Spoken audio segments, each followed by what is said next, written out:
नगर परिषद आम बैठक में जिन बिंदुओं पर मतलब प्रस्ताव पारित किए हैं उनके बारे में आपका क्या कहना है?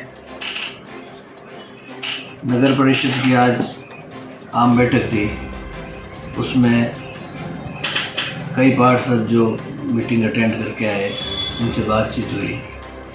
उसमें ये लगा है कि मीटिंग का कोई मतलब नहीं था, वैसे केवल प्रस्ताव रखे जा रहे थे और हा उल्ला करके उनको किसी भी तरह से इन के प्रकार ओके करवाया जा रहा था। अब अगर अपन बैठक की बात करें तो इसमें जो पॉइंट दिए मैं उसमें पहला पॉइंट है आपके समितियों की स्वीकृति हेतु निर्देशालय भेजे गए पत्र के संबंध में विचार विमर्श। तो आपने निर्देशालय को क्या पत्र भेजा है उसकी जानकारी पार्षदों में नहीं थी कि उसमें आपने क्या लिख के भेजा है, किस बिंदु पे अगला सोच के आए कि इस बिंदु पे इन्होंने लिख के भेजा है, उस पर विचार विमर्श किया जाएगा तो वो अपनी भावनाएं या अपने विचार भी प्रकट करें। तो कुल मिला के पहला पॉइंट इन्होंने इस तरह से लिया कि किसी के समझ में नहीं आ सकता है। दूसरा जो ये हाई मास्क लाइट वाला मैटर है, इसमें हाई मास्क लाइट लो आप, मिनी हाई मास्क लो, उसमें कोई प्रॉब्लम नहीं है। लेकिन सबसे पहले जो प्राइमरी स्टेज पे रिक्वायरमेंट है कि कई गली मोहल्लों में अंधेरा रह रहा है, चोरियां हो रही है, तो कई ऐसे पॉइंट हैं नागौर में जिस जगह पे लाइटें लगना बहुत ज़रूरी है। उस चीज़ की रिक्वायरमेंट हर पार्षद अपने हिसाब से सभापति जी को बता चुका है। लेकिन लाइटों की खरीद पे इतनी पहली मीटिंग में भी विचार विमर्श किया गया, लेकिन अब तक ये लाइटें नहीं ली गई है। स्टोर के नकारा सामान की नीलामी पर विचार। तो स्टोर में सामान जब आप किसी पार्षद को ज़रूरत का सामान उसको मोहल्ले के हिसाब से या जो रिक्वायरमेंट है आप प्रोवाइड ही नहीं कराओगे तो पड़ा ख़राब ही होगा। चलो बढ़िया है, ये तो आप नकारा सामान है उसका नीलामी करो, अपने स्तर पर कोई प्रॉब्लम नहीं है। अब इसमें जो छठा पॉइंट है, बैंक ऑफ बड़ौदा एटीएम के पीछे नगर परिषद कार्यालय परिसर में ई मित्र स्वीकृति पर विचार। तो पर्टिकुलर ये जो बूथ है इसके बारे में तो पूरे नागौर में चर्चा चल रही है कि ये किसका बूथ है, किसके कहने पे, किसकी स्वीकृति से रखा गया है। जब आप बूथ ही पहले लगा चुके हो तो फिर उसका प्रस्ताव लेने की कहाँ ज़रूरत है? जो चीज़ पहले से ही वहाँ स्टेबल हो चुकी है, तो ये तो एक तरह से लिपा पोती वाली बात हो गई कि आपने अपने मन मर्जी से पहले लगा दिया, अब आप उस चीज़ का प्रस्ताव ले रहे हो। तो ये पॉइंट भी समझ में नहीं आ रहा है कि किस लिए लिया इसमें, जब इन्होंने पहले से ही नागौर की जनता के साथ धोखा कर लिया, अपने चहेते को वहाँ पे बूथ ही अलॉट कर चुके हैं, तो फिर इसको कानूनी रूप से अमली जामा पहनाने की ये प्रक्रिया किस लिए करने की ज़रूरत है। पत्रकार कॉलोनी का इन्होंने 50वां बार अपने निकाल दिए कि इन पत्रकारों को कॉलोनी में भूखंड आवंटित किए जाएंगे, फिर वापस मना कर देते हैं कि नहीं ये तो लीगल नहीं है, इनका हटाया जाता है, इनका जोड़ा जाता है। तो ये पत्रकार कॉलोनी का पहले इनको डिसीजन तो करना चाहिए कि कौन कौन से पत्रकारों को ये देना चाह रहे हैं या सिर्फ इसमें भी फेवर लिया जाएगा। पत्रकार कॉलोनी में एक विषय ये भी है कि इनने पहले जब कुछ पत्रकारों को सेलेक्ट करके उनके लिए भूखंड आवंटित किए अपने हिसाब से और उनसे कुछ पेमेंट भी इकट्ठा कर लिया, मेरे हिसाब से शायद 50-60 लाख रुपए ये पत्रकारों से उस बाबत ले चुके हैं। उसके बाद भी वहाँ पे वो खड्डा ही है। जब पत्रकार वगैरह कई बार एक दो बार तो पत्रकारों ने यहाँ पे बोला भी था आपको देनी है तो दीजिए ज़मीन, नहीं तो आप रहने दीजिए, रोज़ रोज़ क्यों हम लोगों को चक्कर कटा रहे हैं।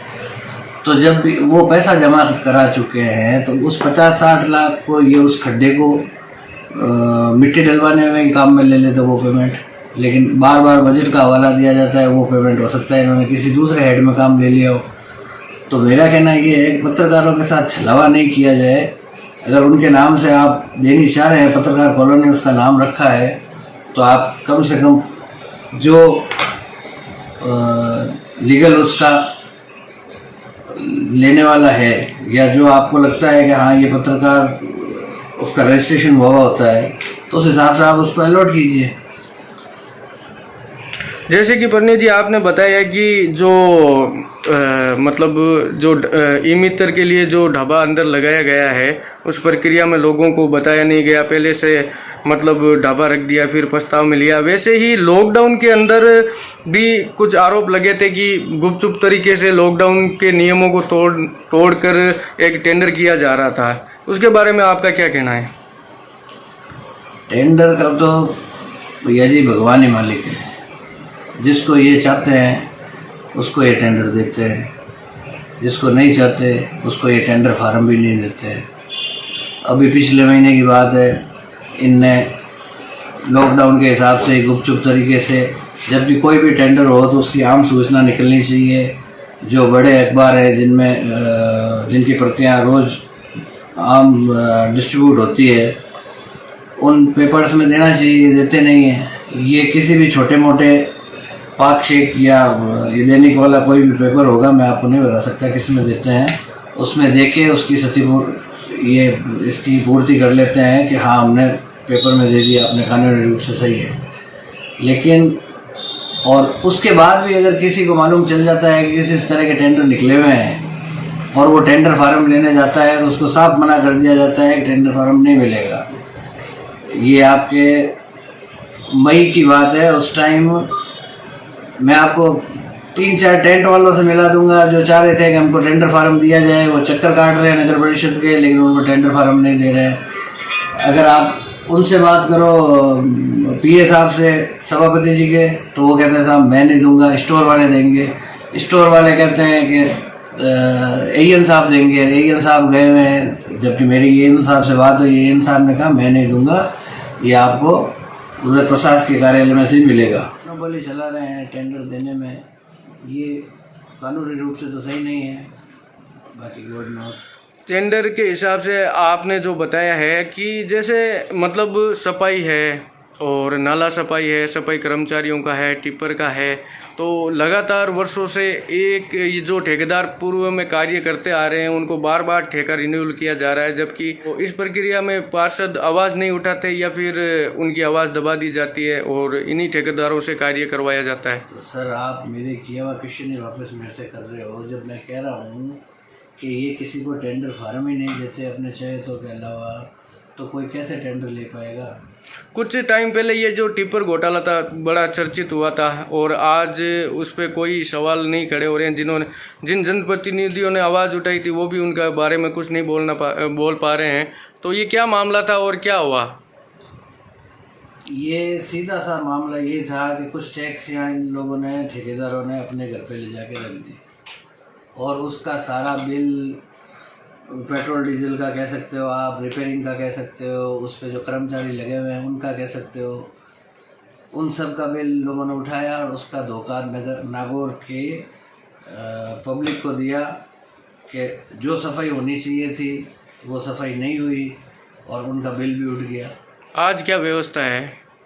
आज व्यवस्था मुझे नहीं लगता कि पहले से कोई ज़्यादा सुधरी है, क्योंकि जितने टैक्सी पहले चल रही थी वही चल रही है। अब तक कोई किस तरह का नहीं है कि टैक्स या कोई एक्स्ट्रा ऑर्डिनरी या सफाई कुछ ज़रूरत से ज़्यादा दिखने लग गई हो पहले से।